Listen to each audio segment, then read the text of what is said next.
Pod Network Entertainment.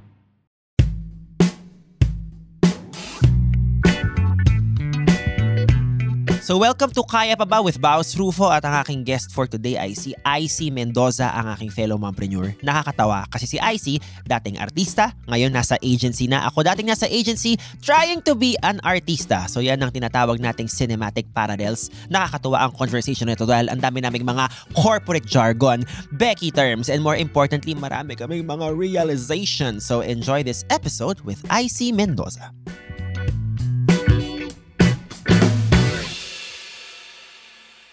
Hello everyone! We are back here sa Kaya Pa Ba with Baus Rufo at ang aking guest for this episode, an icon, a legend, a trailblazer, signatory po siya nung Stonewall Pride phenomenon. De joke lang. And please welcome to the show, IC Mendoza. Wow, napakaluma akong bakla. Pero thank you for that very beautiful intro. Mr. Baus Rufo, congrats on your new podcast. Maraming salamat. Yes. I've been wanting to talk to you for quite some time because feel ko ang dami nating pwedeng pag-usapan. Correct. Pero simulan muna natin siya sa kamusta ka today? Okay naman, can't complain. Di ba? Gusto ko yung can't complain! Hindi, pero kasi like ako, alam mo naman yung yung mga wins ko and Correct. yung mga challenges like being an entrepreneur, A mompreneur. diba? Yan ang branding. And parang, alam mo naman yan, galing ka din, agency boy ka rin before, so parang yung daily battles and wins natin, it gets tiring, pero we can't complain. We can't complain because we are moving the cultural needle kahit Yes. pagod tayo, diba? Correct. Saan ako galing? Saan ka galing? Oh my God! No! No! Ay, go. Anyway, Baka mabash tayo. Baka Go! mabash tayo. Okay. Oh my God, that derailed me a bit there. Okay, so I want to talk about the cultural needle because you've been around the culture for a long time. Sinasabi ko nga, medyo nagpalit tayo ng roles, diba? Yes. Ikaw dati kang showbiz person na ngayon, nag-lead ng advertising. Ako dati ako nag-lead ng ahensya, trying to pursue a career now in showbiz. Oo. So parang ang dami nating sustansya Correct, pwedeng correct. pigain today. But let's start muna from the very beginning. Since birth. Since din, birth, no? I mean, just the accolades lang. Okay. Like you've done, how many Shake, Rattle, and Roll movies? I did 4. Tapos pero total movies, nasa 26 or 30. Correct. Nasa ganun. Yeah, 26, 30 movies. Naging talk show host ka for a long 10 time. years. 10 years, child star. Like, the credentials that you had as an entertainer, as an actor, medyo yun yung inaasam naming mga content creators ngayon, di ba? Makapag-movie, makapag-talk show, makapag-TV. And like, you have paved the way. Wow! Lumang bakla! Bakla! You have paved the Oh my way! God! When I say paved the way, ikaw yung nag-aspalto nung Medyo tinatapakan namin. Parang pakuya. Hindi pa. Grabe yung accolades mo nun. And now, technically, this is like a second career. But trying to look back at that, especially now dealing with influencers who are maybe trying to emulate the career that you had before, how does that make you feel? Well, actually, very flattered. And parang, shocks, oh my God, nagawa ko pala yun. I have some KOLs, especially Becky KOLs, na parang would reach out to me. Parang, ay, Miss IC, ikaw talaga yung pinapanood ko dati. Actually, may isang drag race queen yung sinasabi lagi na, uy, icon kita dati nung bata ako. Parang, nakaka-flatter kasi when I was younger, parang, I looked up to a lot of Beckys before me. Very vocal naman ako na sobrang idol ko si Tito Boy. So, and para masabihan ng gano'n na parang hindi ko naman narating yung darating ni Tito Boy. It's something that I really treasure. And alam mo yun, I really, parang I don't take it lightly. Kumbaga, yeah. But since you were in the public eye at such an early age, medyo na-notice mo na rin siguro yung naging evolution of queer expression, how people related to queer people back then. How different was the time? Like from your POV? Yes. Ako, I came from a time kasi na very limited the roles that we get. Parang it's either, okay, I see you're a gay sidekick. Ano ka ba? Yung mahirap na sidekick na kontrabida or sidekick ng bida or parang one of the many sidekicks. And then, nag-transition ako to hosting. Parang it was a parang avenue for me to really parang flex my other talents. Pero, hindi rin ako yung lead doon. Parang I was part of a panel for a chismis talk show. Diba? So you could see talaga yung, I don't wanna say na stereotype ako, pero parang it's parang I could have explored more. And sobrang happy ako ngayon na I'm seeing all of these queer icons, parang front and center, para nag-show sa Araneta, critically acclaimed internationally. So nakaka-proud to be, alam mo yon, to be part of that, that generation. Kasi hindi pa naman ako ganun katanda. Nauna lang ako. pero siya, like back then kasi, yung career namin is dictated by executives, by our talent managers, by the trends, by the industry. And ang maganda kasi ngayon is parang everyone who has social media, who has like talent, mag-shine talaga. So I guess parang it's easy. Hindi naman sinasabi kong easy siya ngayon. Sobrang easy siya ngayon. Pero it was way parang harder to get a break back then. So do you find yourself kind of thinking about maybe you were way ahead of the curve and you wish na parang, kung ngayon kaya ako nagsimula sa showbiz career, do you find yourself parang going to those thoughts? Actually naman, parang I wouldn't change a thing kasi I guess yung where I am now, hindi ko magagawa kung I didn't have that, yung social capital that I had with showbiz. And I'm always grateful sa lahat na nagawa ko with showbiz, with the movies, with the talk shows, with the connections I've made, with the friendships that I've nurtured. And I wouldn't get to where I am right now in my business, in my personal life, if it weren't for the showbiz career that, sort of like made me. Ganon. So ayun, naman siya. I've never, hindi ko naman naisip yon na parang kung ngayon ako nag-peak or ngayon ko sinart. But I'm always grateful to be part of that batch, kumbaga. Correct. Because you lived in a time wherein, let's be honest, most of the representation that we got for queer people, we were punchlines. Diba? Parang we were butts of the joke. Or if not, like, we were almost invisible na.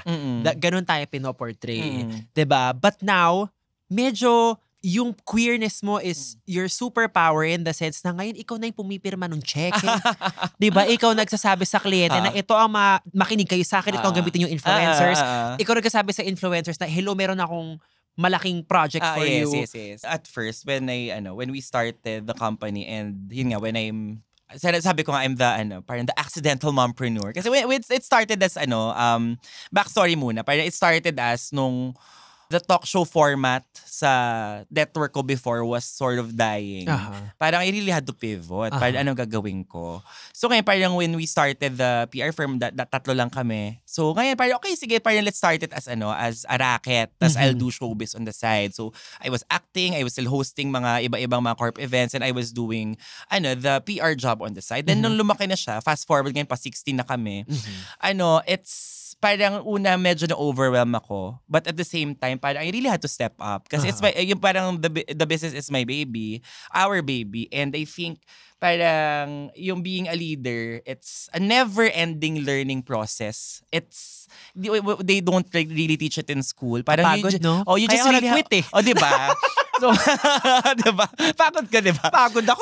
So, pero at the same time, parang nakakapagod. Pero I find it so fulfilling na bukod sa like pagpirma ng checks, making the decisions, it's really enabling not only the creators but also parang the people within InCircle to reach greater heights. And ang daming mga people, parang mga nag-work with us or parang people who work for us before, yung mga nag-resign. Parang we're always grateful with InCircle. Parang it opens so many doors for them. And ganun din for creators. Yeah. So, I think yun yung pinaka-kilig for me na parang andun na ako sa wow, Mother Lily. May pirma ng check. Pero andun na, parang andun siya sa point na parang, shucks, ang dami kasing talent. Correct. Na parang, there was no avenue. There was very limited platforms for us to express our talents. And ngayon, parang, that sort of parang gives me purpose and kilig to be able to, distribute all of these opportunities to different KOLs, whatever your tier in the ecosystem is. And I guess it makes sense then yung naging experience mo sa showbiz. Because parang you bring in a lot of perspective and insight. Diba sabi mo, nung araw ko, ganito lang dapat. Keke, but lang tayo ng kaunti. Diba? But siguro, Pero totoo. Pero gano'n, di ba? Like, Correct. Kasi like ano din parang yung parang the agency discipline na marry ko din with the showbiz experience. So I guess that's the secret sauce, parang the agency discipline plus the showbiz network. Kaya we're enjoying what we're enjoying now in the company. And from yung sinabi mo kanina, ang nakukuha ko is you had to pivot at really critical points in your career. Like, nung hindi na masyadong nag-work yung acting, you had to parang pivot to hosting. When the talk show was sort of kind of drying up, you had to pivot to parang opening a business. Itong sense of diskarte and I don't know if you wanna call it course correction, have you always known that you had this in you? Or was this just upon like yung circumstances in front of you? Well, doon ka talaga sa point na mag-iisip kapag wala kang choice. Kasi parang di ba, parang hindi naman ako, I'm not a rich kid. Hindi ako like, I wish I was. Pero, nepo baby nga daw ako kasi apo ako ni ganyan, anak ko ni ganyan. Pero hindi naman, we're not really rich, di ba? So parang, I guess, andun ako sa point of, shucks, what will I do? Parang, what will I do? Parang, hindi pwedeng ganito. So, what will I do next? So, I guess, because of the circumstance, parang, di naman na-force to pivot, but you become creative on what to do next. And I think, yan din yung advice ko. And yung pinag-usapan natin kanina, di ba? Keep on innovating. Correct. Parang, wag tayo maging complacent kasi what will work now will not work next year, in 2 years, 5 years. Correct. Di ba? Especially we're in a space of digital na everything is so fast-paced.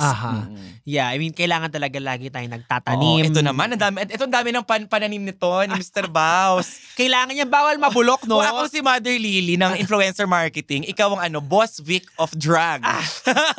No, and I think that's also my agency discipline Yes, coming in. correct. Na parang I know na it all comes in seasons. Diba? And what you want is to always just plant new seeds, like open new doors para pag downward trend yung season mo, next time, it's not as low as your previous downward trend. So parang you're reaching slightly better lows. Correct, Yung, correct. I Gusto mean, ko yung slightly better lows. Slightly better lows. Kasi I mean, I'm sure alam mo yan. Oo. Pag fino-forecast mo yung benta nyo, alam mo yung seasonality. And you try. Tsaka you watch the trends. Parang yun din. Parang yun din. Actually, eto, parang hindi ko naman to alam to mga bagay na to dati. Correct. Parang I had to, parang siya, it's very lucky to have like-minded people na mas magaling sa'yo in the business. So I guess siya, that's yun nga, constant, never-ending learning process. But at the same time, with the business, parang feeling ko may foresight sort of improved.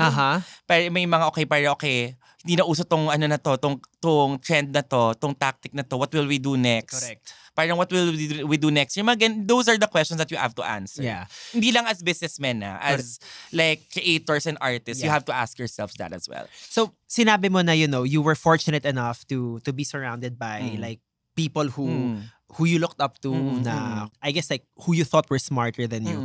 But yung leadership team nyo sa InCircle, if you look to them for certain things for like the business acumen, the strategic part of driving a business, yung mga tao na yon, what do they look to you for naman? Anong tingin nila ang superpower mo? Yeah, siya, nandun naman yan sa ko. Syempre, when we do our agency reviews, Correct. including SWOT leadership. analysis talaga to, Diba? guys. Oo. Ang corporate na usapan Correct, natin. oo. Kala ko puro mga titi pag-usapan natin. Anyway, siya, for me, ang superpower ko is, number one, eto, lumabas naman to sa review ko. So, I'm a great problem solver. Okay. And ako, I guess because of my peacock personality, I could make things happen when push comes to shove. So, yun. I guess ako yung, kung may gusto ligawan, kung may gusto kalmahin, kung may gusto isolve, that's me. Correct. So, yun. And I think, I'm sure this particular muscle of yours, alam mo na siyang problem solver ka nung artista ka pa lang. Yes, Pero, I would say. But now, nahanap mo na parang actually kahit saan ko pala siya dalhin, Oo. pasabog siya. And kasi siya, parang like doing a talk show for the longest time. And doon ko din na-develop to parang, shucks, ang galing ko pala mag-pitch pag sa presentations. Kahit, alam mo yun, I mean, parang you could think on your feet kagad. Correct. So that's problem solving. Yeah, diba? So I guess, I've interviewed a lot of people. Like hindi lang sa studio, pati sa mga iba-ibang mga segments kung saan ako tinapon. Lumipad ang iyong team. Oo, yes. So ngayon parang, I guess yung gift of gab and like really connecting with people and making meaningful connections, yun yung medyo innate na rin sa akin, which is very important din in how we do business. I love it. I love it. So, yang parang very strong people, relational or social muscle mo, it's, I guess we can call it's maybe a ₱1,000,000 recipe if you use it in the workplace. Correct. Can you give me like an example wherein you use that muscle, you follow your instincts, and then kinakagat ng kliyente yung ipipitch mo, and then ang laki ng benta kasi ibang high yun eh. Oo, sige. Diba? Okay. Actually, parang... Sige. Hindi mo na pangalanan yung kliyente. Sige, Sabihin mo lang oo. si Client X. Sige. Okay. Si Client X, so we've pitched this event concept. Okay. Tapos ito yung pinramis namin na mga pupunta. Okay. So, parang parang sige, let's do yung mga macro muna para baka hindi makapunta yung mga recommendations. Correct. No? And nag-flex ako ng network. So napapunta. So I guess yun yung value add din namin. Na Correct. we don't really overpromise. Correct. Diba? Pero we deliver. So Correct. I guess yun din, parang yung aside from that, yung on-point KOL recommendations that I guess only a showbiz insider would know. Mhm. Kasi like, for example, like if you approach si Celebrity A, parang you approach it yung sabihin nating traditional way on talk to their manager, email, Correct. ganyan. Versus like if parang you like a person like me who's been around for a long time nga, parang I could easily make braso na parang, uy, ito gawin natin. Nagagawa So I agad. guess yun din yung sinasabi ng mga isang client sa amin sige, pag yung mga artista things, ibigay nyo na kay IC. So yan, parang Ganda. yun din, I guess na ko siya, na nagamit ko siya to my advantage. Yeah. Kasi I don't only book influencers, but I also book a lot of mega Yeah. celebs for endorsements. Yeah. So yeah. And I've had a lot of projects with your agency, and I can see parang I think suki nyo na ako na content creator for like 2 years na. And nakita ko yung evolution of yung parang plantilla nyo. Kasi parang dati, when a project gets confirmed, I only talk to one person from start to finish. Tapos ngayon, parang meron nakita ko na ini-implement yung bago yung workflow sa akin. And nakakatuwa siya because I've gone through the same exercise before. So, natuwa lang ako sa'yo kasi ang sarap din maging parang corporate nerd minsan. Oh, yes, Parang may hypothesis ka na baka dapat ganito natin baguhin yung org structure. Tapos pag nag-work, parang sabi sa inyo, tama ako eh, di ba? Tsaka Diba? hindi, actually, siya, like yung company-wide SLAs, SOPs, so pinaplan siya na ganyan. Parang it's like mentally draining sometimes kasi again, hindi naman ako like I'm a corporate bitch na ngayon pero hindi ako corp before. So parang it's these are things that are very new to me but somehow sobrang na-enjoy ko siya matutunan. Sobrang fun. Oo, Masaya sobrang siya. masaya siya. So I guess, was there ever a time na medyo kabado ka maybe talking to somebody from like the C-suite, like a CMO or a CEO or a marketing head to now na I'm sure you're fully confident na in like when you step into like a meeting room? Yeah, actually siya. And I was flagged before by my mentors. Oh. Na kasi like, ito example, meron kaming C-suite level na client. Siya, sabi ko yung name later. Kaya sabi, bulok ko na lang sa'yo. Pero naman, one of my fave clients as well. Pero like, siya, he was really giving it to us via Zoom pa nung kasi nga, siya, basta ang dami naming laughs. Pero kasi, yung mga laughs na yun, sa POV ni client, mali. Pero parang it could be easily defended. Correct. Ako being the peacock person that I am, being the PR artista, parang, sorry kasi ganito. As in, sobrang apologetic ako. So parang dapat, ang approach pala doon is dapat dinefend ko yung team. Kasi parang nag-agree ako sa client, which is very wrong kasi CEO ako nung company, di ba? So parang hindi dapat ako nagpakain. Correct. So parang ako, ando naman yung client servicing discipline ko na parang shucks, kailangan ko umuo. Pero again, ito rin yung learning ko for the longest time na clients will appreciate if you push back and act as consultants. Correct. Parang wag ka maging yes man or yes woman. Correct. Correct. Oh, may ganun ka pala. So, in fairness. And now, na-mention mo kanina, I think when you said the word enabler, parang nag-light up yung face mo. Kasi parang doon mo nahanap yung purpose talaga of like leading. What are some of your proudest moments having led, a number of projects, having mentored a number of people in the industry already? Without going into specifics siguro dun sa client side, happy ako like we've acquired 100 plus 100 plus brands. Wow. And siya, like it's not team ko lang, team lang nila Enna or team nila Denise and yung mga cool, mga fellow mommy. Shout out! Hi, Mommy Denise and Mommy Enna. Ayan. Siya, like it's a really collaborative effort within the and I'm so happy na I've contributed to that milestone. Mhm. Na parang I would say na parang shocks, no one can take that away from us. Aha. And then with the people, parang I get so kilig that I have some deputies na really stepping up to be, alam mo yun, future leaders din of the company. And meron ding mga people who are not in the business anymore, pero shining in different agencies with higher positions. So parang binabalikan pa rin ako, Mami, I see, ganyan. So parang nakakatuwa na parang shocks, parang may contribution ako doon. Yeah. So, and of course, yung campaigns that were, parang of course, we're always after client delight. And happy ako na parang aside from winning pitches, we're able to retain a lot of clients. Yun. So there yun nga, yung retention, yung satisfaction is there. So it's something na nakakapagod pero at the same time, shocks ang saya, nakaka-fulfill. How does your mom kind of view this new era of yours na kasi parang laking showbiz siya and here you are just thriving, having so many triumphant moments as a leader of an organization? Happy naman si Mommy. Ano naman siya, very supportive naman siya. Even kahit ano gawin ko, she will always find a way to be proud of me. Kahit magkasala ako, maging proud siya. Ganun siyang type ng mom. Masyado siyang accepting, minsan hindi na masama. And I think, especially now na it's a world na we both are not born into. Kasi we're both born into the showbiz limelight. Pero for me, it's totally different path from the one that my lola paved sa mom ko din. So ito pa rin totally different. So paano siya? He would always gush about it sa colleagues niya. Na, si Icy, ganito, kinuha niya ba? Parang updated yung iba niya colleagues sa mga brands, sa mga KOLs namin. So nakakatuwa. So yun, I guess, and yun naman yung thing with mommy. I don't have to do so much para maging proud siya sa akin. And I hope, yun din sinasabi ko sa, when every time people ask me about my coming out story, I'm sobrang swerte with how I came out to my mom kasi automatic accept kagad because not everyone has that privilege. Correct. Diba? So, yun. So, mabalik lang tayo sa parang queer representation now. Diba?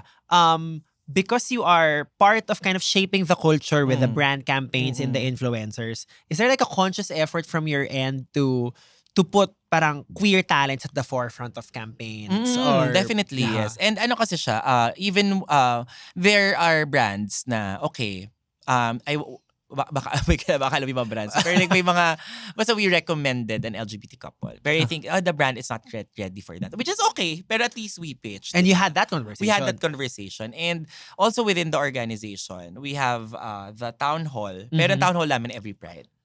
So as in like lahat ng mga, as in everyone, like lahat ng mga of course mga LGBTQIA+, brothers and sisters, allies, mga straight boys, pinagpa-pride outfit talaga namin. So yun, and hindi lang siya pride just for the heck of it. Parang we really ensure that it's a thought leadership effort that encapsulates the company values and at the same time queer representation. Ganun. You sound like a pretty fierce leader to me. Actually, parang na-develop na lang din. Di ba ikaw nga si Panther? Correct. Ako si Pika. Mas fierce ka sa akin. Pero kasi, yung style ko kasi, I'm more nurturing, pero like, if I have to be strict, I'll be strict. Correct. Diba? Parang if the role calls for it talaga. How did you parang get to land on this leadership style? Because it takes you a while Diba? Maraming mga stop and starts. Maraming times na like medyo magpa-flop ka in managing people. Yes. Pero like, ano yung long and winding road getting to this particular leadership style? I think, parang yung leadership style, there's no formula for that. Kasi like when I started leading people, to be honest, medyo, parang tama to ginagawa ko. Parang I'm trying to pretend to be, okay, sige, ito ba dapat ginagawa ng boss? Pinapanood ko yung mga colleagues ko na mga matatagal ng corporate. Parang ito ba dapat? Pero I guess you have to grow into it. Kasi I guess, yun nga, strength ko is social connection. Correct. So parang I leverage on that. Okay. Diba? And then, parang the other stuff, you learn as you go along. Pero you essentially lead with your core expertise. And Correct. ako, core ko talaga, hindi naman ako kamay na bakal Mas mas mompreneur, diba? Pero at the same time, parang kahit mompreneur na mamalo minsan, diba? So I guess, parang you have to really find your leadership style that is, of course, aligned with your personal values and aligned with the company values. And at the same time, trial and error din yan. Kasi parang pagkausap kita iba ako. Correct. Pagkausap ko si TM1 iba ako. Aha. Pagkausap ko si TM2 iba ako. So you really have to also know your reports. Aha. So yung mga one-on-ones very important din. I love you're so corporate. You sound like me diba? like Diba? 5-7 years ago. Sobra. Diba? As in like, oh my God, puro jargon. Diba? Pero sige, hugot tayo ng kaunti dahil nga talagang nam mo tong parang corporate era mo. Can you share with us like the toughest time wherein you had to be the mom but also had to make like a very tough decision for, I don't know, somebody sa team mo or somebody sa company? Yeah, I had to let go like of Okay. sige for a few people. So Uh-huh. yun kasi ako naman I don't like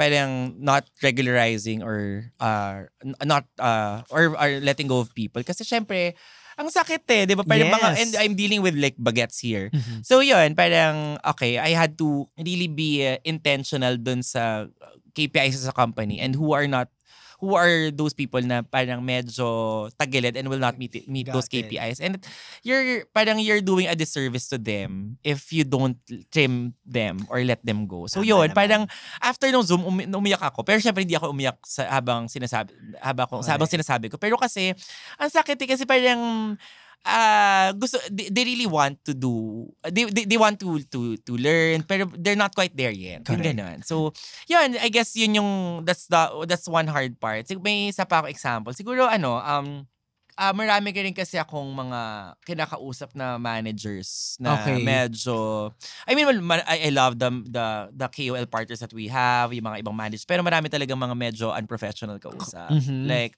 mga for lack of a better term medyo bastos. Okay. I don't like dealing with them kasi ayoko nilalabas din yung bitches sa side ko Pero Pero like parang if push comes to shove, sasabayan mo sila. Tsaka hindi, sasabayan ko pero corporate speak pa din. Correct. Pero and parang yun, doon sila na pero ayoko kasi nakikipag-away din Correct. Pero like As a peacock. as a peacock, pero at the same time, pag minumura mo na yung Tao mo. yung people sa in circle, ba't kita bibigyan ng busina din, 'di ba? Correct. So, Oo. mother hen ka na talaga. Mother hen, oo. So parang yan, very rin ako Parang ayoko din like, okay, pag may nag-escalate na sa akin ng mga tao. Kasi, problem solver ka. Sige, solve natin yung problem na to. Pero kung ayaw mong makinig, sige, murahin din kita. Hindi. Yan, kasi at the end of the day, parang hindi sa pag-ano, you really have to be nice to your agencies. Correct. Kasi your agencies, we recommend, di ba? We recommend you guys. Yun naman yung mga majority of the time, parang it's really the brands who champion you guys, Correct. di ba? So you really have to talk to us with more refinement, di Correct. ba? Pakyo kayo. Joke na. Joke na. No, actually, yung mga ganyan, medyo hindi naman favorite, pero parang pag feeling ko may nangaaway sa tao ko, medyo na-excite ako kasi parang, lagot kayo sa akin pag Oo. dinefend ko yung tao ko. Like, Oo. itigil nyo na yan ngayon Oo. pa lang. Kasi Oo. kung hindi nyo itigil yan, Oo. lagot kayo sa akin. Correct. Medyo parang gusto ko rin naman i-flex yung parang pagiging mompreneur ko sa mga Correct. bagets. And same, ako gagawin ko siya. Aha. For sure. Pero para na ayoko kasi nakikipag-away. Pero I will do it. Correct. Oo. Correct. Yes. So marami kang ni-mentor ng mga bagets, 'di ba? Alam ko naman yung team mo like very young. Like what have you noticed about this generation? Sige, yung one thing that delights me, particularly to the team that we have, is, yun nga, and lagi sinasabi, di ba, Gen Z, tamad, parang entitled. Parang ako, swinerte ako siguro sa mga Gen Zs. Kasi like, I really see their drive. As in like, parang, sila, parang if they really set their mind into what they're doing, parang pack na pack and polished.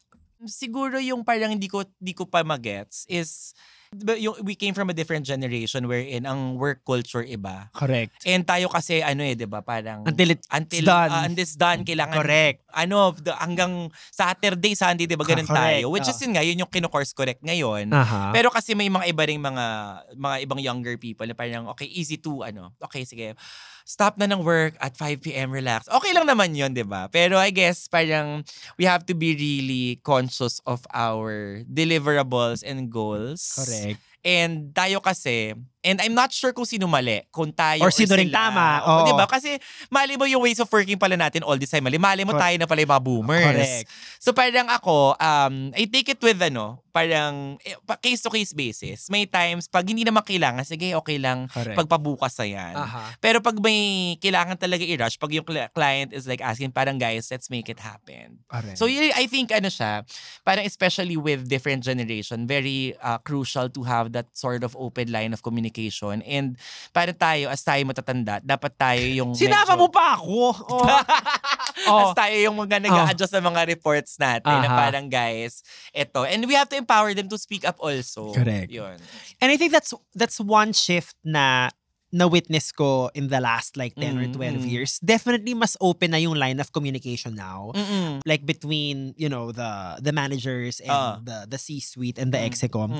It doesn't always lead to the most productive conversations, but I feel like ultimately it is better because we get to hear both sides. Yes, correct. And ako parang ayoko rin parang I don't want to have biases. Kasi like ako, aminado ko, ang dali ko magka-bias eh.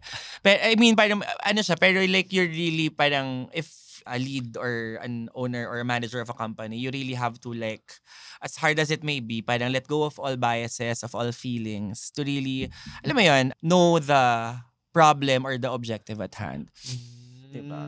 So, pag nasa job interview chair ka, ano usually hinahanap mo? Meron ka ba mga Miss Universe questions? Meron, syempre yung mga technical questions na parang medyo boring na. Pero like, meron ako mga yung mga, what is the one thing that will make you stop working? Mga ganon. Tapos, what are some of like, the exciting answers you've heard? Parang actually wala lahat puro family problem. Wala masyadong wala masyadong worthy of engagement. Pero like maraming mga heartfelt naman. So parang meron din parang yung kids or correct, family or parang kung meron siya anxiety or whatever. Pero yun nga, parang ikaw, sige boss. What is the one thing that will stop you from working? I mean, kahit hindi working as in work stop ka forever. Parang for that day lang. That day. Parang syempre health talaga. Health. I think and I guess more than it's a common answer. I think right now the culture, talagang grabe natin pahalagahan ng health na now. Yes, correct. So I think yun ang isasagot ko. Yes, kasi you can't do all your planting seeds. Correct. Kasi health is encompassing. Correct. Both mental and physical. Akin ang Miss Universe question ko nun sa job interview is like, what is one lesson you learned the hard way? Sige, ako magtanong, lesson? You heard ako magtanong? Miss Janina, what is one lesson you learned the hard way? Uy, magandang tanong yan Kasi, kaya ako tinatanong yun kasi parang I'm not necessarily looking for vulnerability, but I want to see how they respond when they talk about failure. Kasi alam mo naman sa trabaho natin, they're gonna be failing a lot. Yes. As in, madami. So, doon pa lang medyo gusto ko na makita ng glimpse of their character. Correct. And kasi yan like failure, it's inevitable, kumbaga, lalo na sa line of work ng agency. Correct. Pero like, I guess, tama yung question na yan. Parang kailangan manggaling sa space of vulnerability. Hindi, pasikat. Puro flex. Yes. So dahil nandun na tayo at vinolunteer mo na, what do you consider to be a big failure? Na siguro then, you looked at it as parang it was a big failure and now parang siguro may lesson na or it has made sense na what is one thing? Sige, without revealing too much, siguro I had a serious legal problem before. Okay. And it was it was resolved. Okay. Pero again, it's parang if it didn't happen, it wouldn't catapult me to where I'm at now. Where I am now. Kasi it was like an effing wake-up call. Parang, huy, I see. Correct. Diba? Sige. So, dahil nga, failure is inevitable in the workplace. How do you deal with failure in the organization when it's with your junior? Kasi you have to play the role of the mom and kind of solve the problem together. How do you parang navigate that conversation when you're trying to solve something with their little one? Yes, actually parang I won't sugarcoat. If it's family, parang ito yung nangyari. Objective, 'di ba? Parang alis ang feelings. Ito gagawin natin. Anong tingin mo gagawin natin? So parang I want them to I want them to react kung anong gagawin nila. Parang syempre, I don't want to spoon feed it all. So this is a problem.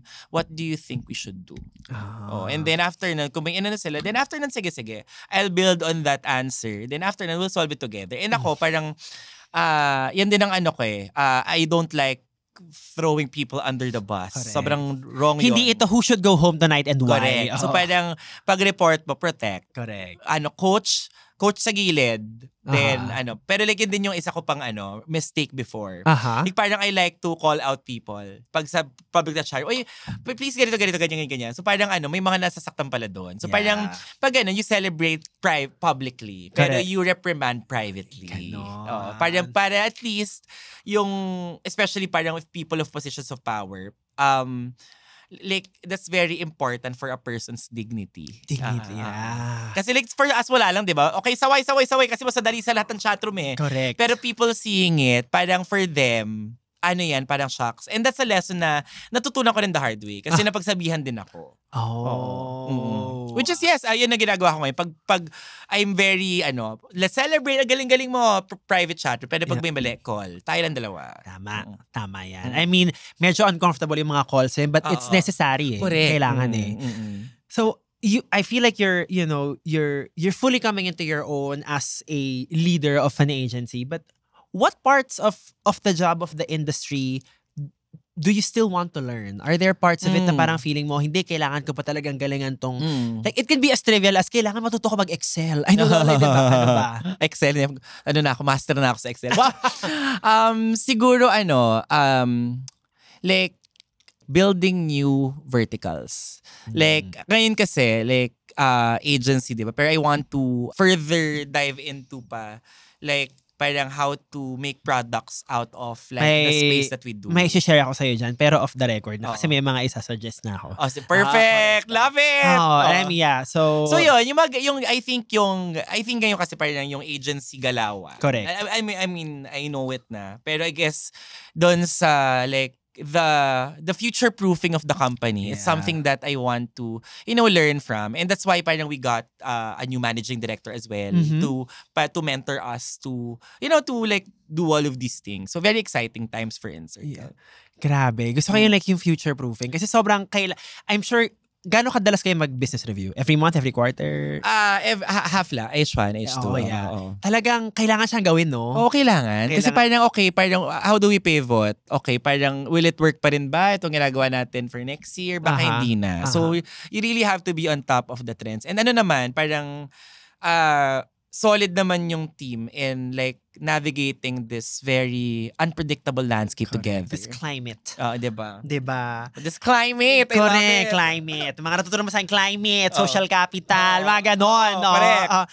So I think dahil meron ka na ng muscle ng pagbe-business review, do you apply this in your personal life? Kasi it's quite healthy and it kind of shows you what the problem areas are. Yeah, correct. And, diba? Yeah, so siya, before kasi hindi ako magaling I don't like keeping track of things. As in nung showbiz days ko, like, ang dami ko kinita sa showbiz. I mean, may napundar naman ako pero like, I could have like, parang maximized my finances more when I was younger. Pero now na parang, I guess mas lucrative na rin ang business for me, na-apply ko yung like, tracking with my expenses, with my long-term goals, short-term goals. Na-apply ko yung personally. So parang it's something na parang shocks, without even me knowing it, parang tinreat ko siya as racket before. Wow, naano pala siya. Na-enrich yung mga ibang parts ng buhay ko. Even my relationships, diba? Good. So, what is your latest long-term goal? Anong bagong nadagdag sa long-term goal mo? Well, ngayon, it's really, parang, I think, I'm not leaving In Circle anytime soon. Wala naman ako balak mag-exit pa. Anyway. Pero, one of my long-term goals is really future-proofing the company. Pero, yes. And, ano pa ba? Long-term goal is, be a mom of 3. Hindi. Pero yun, actually, so far, yun pa lang muna. I love it. So, for the last question dito sa show namin, usually nag-acting workshop ako dito. Okay, go. Okay, so, go back to a time, siguro nung one really low moment when you were still a celebrity, maybe when you were trying to pivot nga from one plane to another. What would the IC now tell that person who was just trying to get through the day? What would you parang tell? Living paycheck to paycheck. Correct. Hanap racket para oh my God. So, anyway, ano ba? Saan ako tatapat dito ba? Nananawagan po ako! Ano ba? Siguro, okay, as I say, I mean, keep the faith and you'll do amazing things. Basta be kind always and seek your tribe. Kasi I guess, yan yung parang there are times na we like to isolo yung problems natin. But parang find those parang sounding boards. Your tribe, your mentors, and then you'll do good and great things. Ganon, lalim. Yeah. Taray, Taray ganda ng nun. tanong. Ganon, syempre, di ba? Artista ka, di ba? Pakita mo na nag-acting workshop ka. Di ba? But that is it for our episode today. Kaya pa ba? Featuring the one and only IC Mendoza. So, maraming salamat, sis. I Yes. love you so much. Yes. Don't forget to like, comment, subscribe, follow us. We're on Spotify. We're on YouTube. Where can the children find you? Yes, I'm in my office. Yes, of course, follow me on Instagram and TikTok, ic.mendoza. So ano naman ako doon, I'm always on IG stories posting my daily adventures as a mompreneur. Yes. Alrighty, that's it. See you next time, guys. Bye!